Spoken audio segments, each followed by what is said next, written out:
और चाइना के एक्सपोर्ट की बात कर रहे हैं, चाइना का एक्सपोर्ट 1, 2, 4, 10 बिलियन डॉलर से नहीं बढ़ रहा है, उसका export hundreds of billions of dollar से बढ़ रहा है। मतलब hundreds of billions of dollars आपकी कंट्री में ज्यादा फॉरेक्स रिजर्व आ रहा है, तो आपको कल को जो मर्जी क्राइसिस हो जाए, आपको टेंशन ही नहीं है।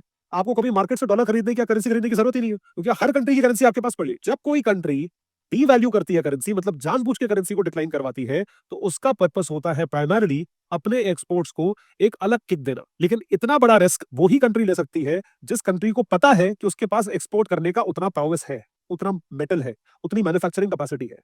वे तब ना इतना बड़ा रिस्क, अपनी अपनी मैं खुद की करेंसी को डीवैल्यू कर रहा हूं। क्यों करूं भाई? क्योंकि मुझे पता है मैं 50 कंट्रीज में एक्सपोर्ट कर सकता हूं और अगले 10 साल तक उसी वैल्यू पे एक्सपोर्ट कर सकता हूं जिस वैल्यू पे मैं आज कर रहा हूं।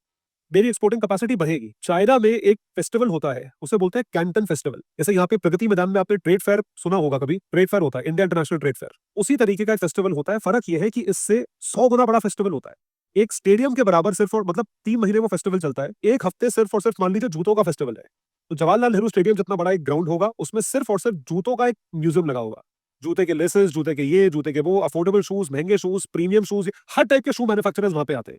तो पूरी दुनिया से लोग आते हैं, अपने ऑर्डर प्लेस करते हैं, ऑर्डर प्लेस करके चले जाते हैं। और फिर चाइना जो है एक्सपोर्ट स्टार्ट करता है। उस 3 महीने में चाइना पूरे साल के ऑर्डर्स लेता है। Hundreds of billions of dollars of export के ऑर्डर लेता है चाइना उन्हीं 3 महीनों में, और पूरे साल एक्सपोर्ट करता है। जब ये कैंटन फेस्टिवल हिट हुआ तो चाइना ने उसी साल से क्या करना शुरू करा, अपनी करेंसी को डीवैल्यू करना शुरू करा, ताकि एक्सपोर्ट्स और ज्यादा प्रमोट हो। एक्सपोर्ट सस्ते होंगे तो भेजे जाएंगे, और कंपेटिटिव होंगे तो और भेजे जाएंगे। तो एक्सपोर्ट की वैल्यू पूरी दुनिया में चाइना की तरफ से बढ़ती गई, बढ़ती गई, बढ़ती गई। तो in order to promote massive exports, China devalued its own currency. अब जब आप एक्सपोर्ट बढ़ाओगे तो आपके पास फॉरेन एक्सचेंज आएगा, और जब फॉरेन एक्सचेंज आएगा तो आपका फॉरेक्स रिजर्व भी बढ़ेगा। Your forex reserve will drastically increase.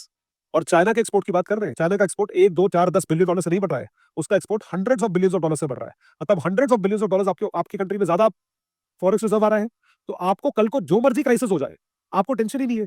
आपको कभी मार्केट से डॉलर खरीदने की या करेंसी खरीदने की जरूरत ही नहीं है, क्योंकि हर कंट्री की करेंसी आपके पास पड़ी है, और अबंडेंस में पड़ी है, भरमार में पड़ी है। You don't need to worry. आपको कभी भी चिंता करने की जरूरत नहीं पड़ी। अगले 50 साल भी चाहे जैसी मर्जी क्राइसिस आ जाए, China will always be a cash rich country because of this very reason.